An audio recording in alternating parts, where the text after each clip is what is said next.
The rain hammered against the window like it was trying to break in, mirroring the storm raging inside me as Zion's hand brushed my thigh under the covers. Xaf, man. I didn't mean to, he whispered, his voice cracking like thunder. But his body didn't pull away. It leaned closer, warm and unyielding.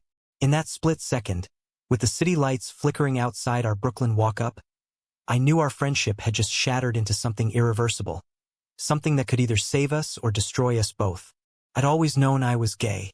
It hit me like a freight train back in high school, during those awkward locker room showers after gym class, when I'd catch myself stealing glances at the curve of a teammate's back or the way sweat glistened on another's neck. But I buried it deep, especially around Zion.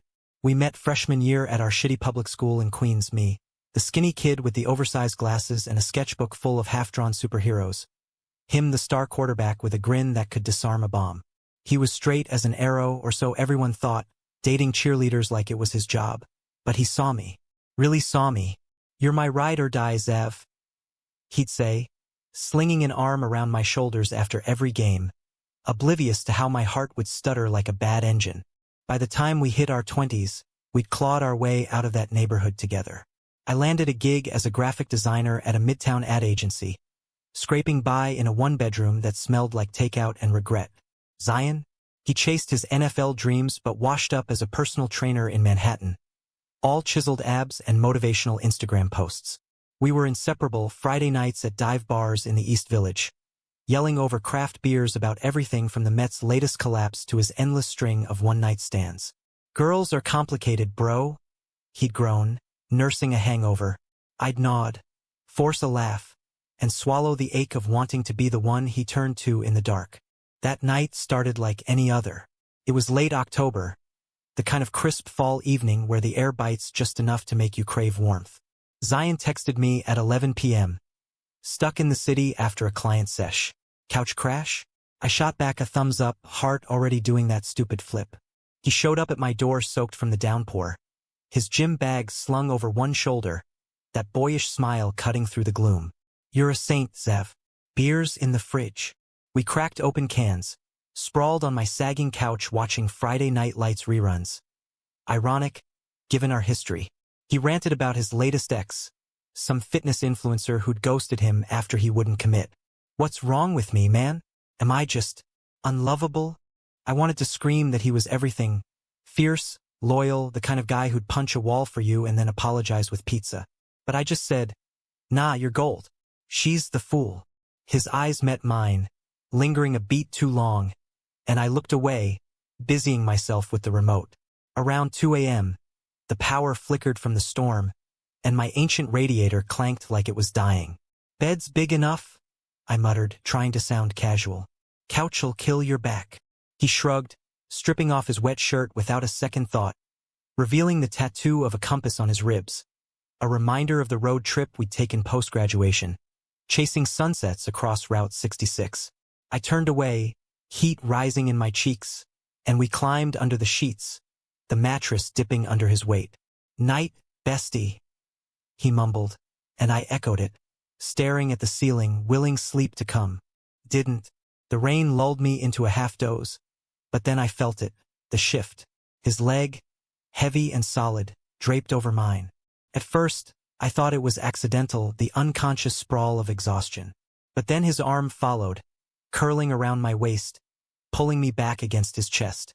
His breath was hot on my neck, steady and deep, but laced with something new, hesitation. "Zion?"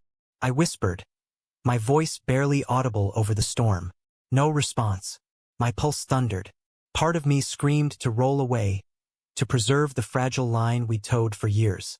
But the other part, the one that had loved him in silence since we were 16, froze, savoring the forbidden press of skin on skin.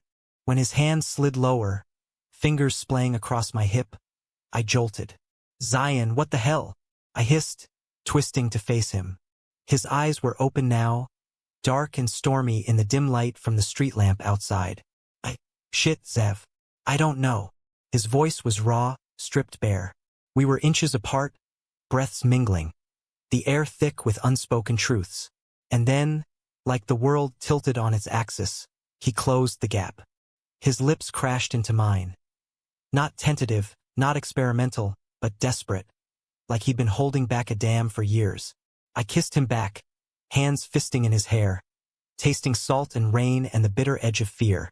It was messy, urgent, a collision of everything we denied. We broke apart gasping, foreheads pressed together. "This can't happen," he said, but his grip on me tightened. "Why not?" I challenged, voice breaking. "Because I'm straight? Or because you're scared?" He flinched, pulling back just enough to search my face. "Both. God, Zev, I've known about you for years. And lately, it's like I can't stop thinking." He trailed off, burying his face in my shoulder. We didn't sleep after that. We talked haltingly at first, then in floods. About the crushes he'd ignored in college, the porn he'd clicked on late at night and closed too quickly, the way my laugh made his stomach twist. About my hidden journals, the therapy sessions I bailed on because saying it out loud felt like betrayal. By dawn, the rain had eased to a drizzle, and we'd crossed every line. Not in the way movies glamorize, no grand declarations or swelling violins. Just two broken guys holding on, whispering promises into the gray light. "What now?" I asked, tracing the line of his jaw. He smiled, tentative but real. "We figure it out. Together." For the first time, I believed him. We spent the day tangled in sheets, ordering greasy diner food, laughing about nothing. He left that evening with a kiss that lingered. A text later. "Can't wait for round 2. I floated through work the next week, sketching designs with a lightness I hadn't felt since high school. Zion and I texted nonstop. Flirty memes, inside jokes laced with heat. He even canceled a date to binge-watch The Office at my place. His head in my lap, fingers tracing lazy patterns on my knee. But cracks formed fast. A week in, he dodged my invite to a queer art exhibit in Chelsea. Sounds dope, but clients all weekend. Excuses piled up. Late nights at the gym. Bro hangs that smelled like avoidance. Then came the blowout. It was Thanksgiving Eve. The city buzzing with pre-holiday chaos. I'd cooked. Nothing fancy. Just turkey sliders and pie from the bodega. But it was our first real date. He showed up late, eyes bloodshot, reeking of whiskey. Sorry, man. Coach dragged us out. We ate in silence, the TV droning football highlights. Halfway through, his phone buzzed. He glanced at it, face paling. "X," he muttered, silencing it. "Who?" I pressed, fork hovering. "Doesn't matter." But it did. I saw the name, Tyler, the college buddy he'd lost touch with. "Zion, talk to me." He slammed his beer down. "What do you want me to say? That I'm freaking out? That everyone at the gym's giving me side-eye because I skipped the holiday party? Or that my mom's already sniffing around about grandkids?" The words hit like shrapnel. "So this what we have is what? A phase? A secret?"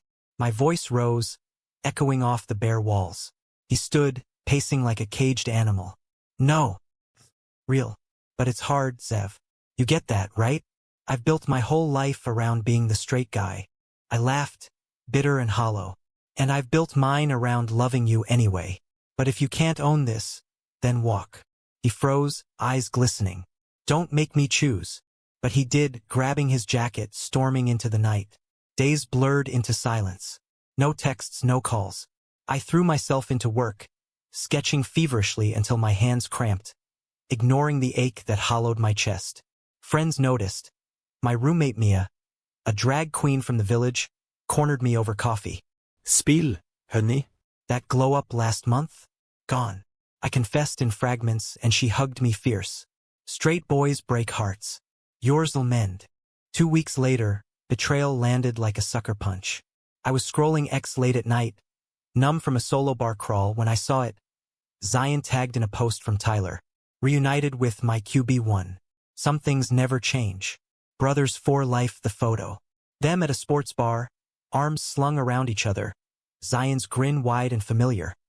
The one he'd flashed at cheerleaders. Not me. Comments flooded in. "Get it? Z. Straight king energy." My stomach churned. I refreshed, heart pounding, and there it was.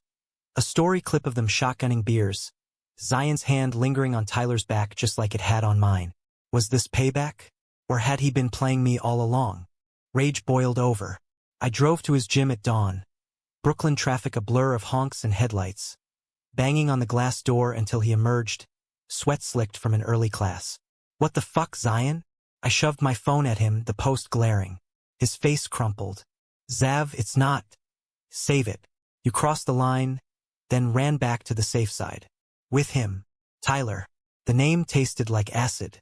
Zion grabbed my arm, pulling me into the empty lobby. "Tyler's just a friend. An old one." He reached out. I needed normalcy. After us. Normalcy. I yanked free. "You mean hiding, betraying what we started." Tears streaked his face now, mixing with sweat. I panicked. "Okay? My sponsor at AA, yeah, I started going after that bender," said to face fears head on. "But this? Loving you? It's my biggest." He hadn't mentioned the relapse, the drinking that had scared him sober in college. Guilt twisted in me, but anger won. "You should have told me. Instead, you parade with him like I'm the dirty secret." He sank onto a bench, head in hands. "You're not. You're everything." I ended it with Ty last night, told him the truth. About us. My breath caught. And he punched me, called me a liar, said I'd ruin my life. Zion looked up, eyes pleading. "But I don't care anymore. I choose you, Zev. If you'll have me." The lobby spun, the hum of ellipticals starting up, the scent of rubber mats and resolve. I wanted to bolt, to protect the shards of my heart. But his vulnerability, that raw edge, echoed the boy who'd defended me from bullies in high school. "Prove it," I whispered. He stood, cupping my face. "Every day, starting now." We didn't kiss then. Not in the cold fluorescence of the gym, with early birds milling outside. Instead, we walked the Brooklyn Bridge at sunrise, the East River churning below like our emotions. Zion talked, really talked, for the first time, about the pressure from his family, the immigrant parents who'd fled Jamaica for a better life in Queens, pinning their American dream on his football glory. "They see me as their straight-A son, literally. Gay? It's like admitting we failed the dream." I shared too. The conservative aunt who'd raised me after my folks split, her Bible verses weaponized against that lifestyle. We'd both built walls, but together we started chipping. Rebuilding wasn't linear. First date proper. Dim sum in Chinatown, his knee bumping mine under the table, both of us giggling like teens when the server mistook us for brothers. He posted a vague story, us clinking teacups, captioned soul food with my person, and his notifications exploded. Support from old teammates. "Proud of you, Z." Shade from family friends. WTF. His mom's call came mid-meal. "Zion Alexander, explain this nonsense." He hung up, face ashen, but squeezed my hand. "She'll come around. Or she won't. But I won't lose you." Winter hit hard that year, blizzards blanketing the city in white, mirroring the slow thaw in our bond. We navigated the gay scene cautiously. A drag brunch in Hell's Kitchen where Zion hooped louder than anyone at the lip syncs, earning him a crown from the queen herself. But conflict lurked. At a holiday party thrown by my agency, he showed up in a flannel that hugged his shoulders just right, charming my coworkers with stories of our road trip. Then Tyler crashed it, tipsy, eyes wild. "Heard you went rainbow, Z. Congrats on the downgrade." The room hushed. Zion's jaw clenched. "Get out, Ty. We're done." Tyler sneered at me. "You think you can handle him? He's always been a player, girls, guys. Doesn't matter." He stumbled out, but the seed was planted. That night, in bed, Zion confessed. "Ty and I experimented once, drunk in college. Nothing serious. But it scared me straight. Back into denial. Hurt bloomed fresh. You lied. Not about us, but the omissions stacked like bricks. I was ashamed," he admitted, voice small. "Thought it'd make me less. For you." We argued, harsh words about trust, about the betrayal of half-truths. I stormed to the living room, curling on the couch, tears hot on my cheeks. He followed, kneeling. "Zav, I'm all in. No more secrets." Dawn found us reconciling, his apologies whispered against my skin, our touches tentative, reaffirming.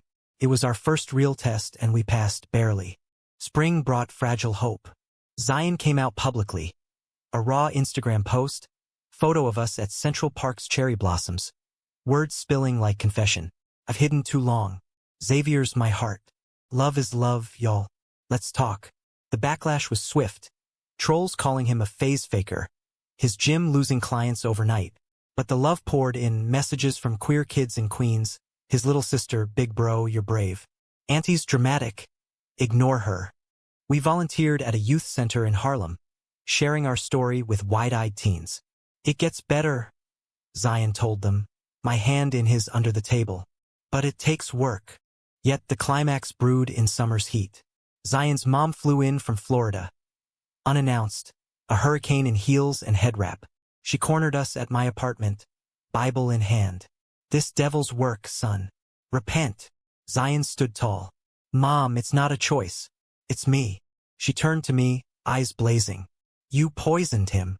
The words sliced deep, reopening old wounds. I fled to the fire escape, city sprawl mocking my isolation. Zion followed, but she followed him, screaming about family honor, about the church picnic where he'd embarrassed them. He wavered, just a flicker. Maybe we slow down, Zev. For her.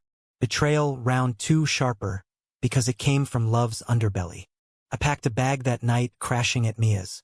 He's scared, babe, she soothed over wine. Fear makes monsters of us all. Days stretched. Radio silence from him. My sketches turning dark, jagged lines of fractured hearts. Then the call, his voice, wrecked. She's gone. Told me never to call again unless I fixed this. He was at the youth center, drunk on the steps. I raced over, finding him curled against the wall, compass tattoo stark under streetlight. I chose wrong before. Not again. We cried there, amid graffiti and sirens, his head in my lap. I love you, he said, first time unprompted. Fight for me. I nodded, pulling him up. We walked home, arms linked, the city our witness. Fall circled back. A year from that stormy night, and we'd grown roots. Zion's gym rebounded, queer-friendly classes drawing crowds. His story in Out magazine sparking invites to Pride panels. My designs bloomed too. A campaign for a LGBTQ plus hotline, inspired by our mess, won awards. But humanism isn't fairy tales. It's the quiet victories amid scars. His mom's silence lingered, a ghost at holidays, until his sister's wedding in Miami. We flew down, me in a suit that made him whistle, him gripping my hand through turbulence. At the reception, she appeared, stoic, sorry shimmering. You hurt him, I bury you, she told me, then hugged Zion fierce. No fanfare, just a nod. Family adapts. It was enough, human, messy forgiveness. Our biggest conflict crested that December, not from outside, but within. Zion proposed a move upstate to a cabin near the Catskills. Fresh start, away from the noise. I balked. New York was my anchor, the pulse that fueled my art. What if we lose ourselves there? Become some isolated gay cliché? He pushed. Or we build something real, not just survive the city. Arguments escalated. Me accusing him of running again, him calling me stuck in fear. One night, it exploded. Plates shattering, voices raw over takeout gone cold. You think I don't see it? He yelled. You're still waiting for me to bolt? Like Tyler said, I fired back. And you're still proving him right. Controlling the narrative, deciding our life. He stormed out into a snow squall, me chasing in boots and a parka. We found each other blocks away, under a bodega awning, breaths fogging the air. I'm sorry, he gasped, pulling me close. I just want forever with you. Snowflakes caught in his lashes, and in that frozen moment, I saw it. Not the quarterback or the trainer, but the boy who'd shared his jacket on rainy bus stops. Me too, but together we decide. We trudged home, thawing over hot cocoa, mapping compromises. Weekends upstate, roots in Brooklyn. The true climax wasn't drama, but depth. A quiet betrayal of self we'd both overcome. Spring brought Zion's relapse scare. A work stress bender, 1 beer turning to 5. He confessed at dawn, shame etching his face. I almost called you from a bar, but I chose AA instead. Chose us. I held him through shakes, drove to meetings, remembered my own hidden pains. He humanized us, flawed vessels navigating love's tempests. We emerged stronger, volunteering more, Zion mentoring at-risk youth, me designing murals of resilience. 2 years from that first night, we stood on the Brooklyn Bridge again. Anniversary ritual. The skyline glittered, a testament to survival. "Remember when I crossed the line?" he murmured, arm around me. I laughed. Best bad decision ever. No grand gestures, just us scarred, whole, loving fiercely. Life's not linear. It's loops of conflict and grace. We'd betrayed expectations, each other's trust, even ourselves. But in the choosing, daily, deliberately, we found redemption. Not perfect, but profoundly human. And in America's vast, unforgiving heart, that was everything. As the sun dipped, painting the river gold, Zion kissed my temple. Here's to not staying on our sides. I leaned in, the city humming our soundtrack. Changed? Utterly. For the better.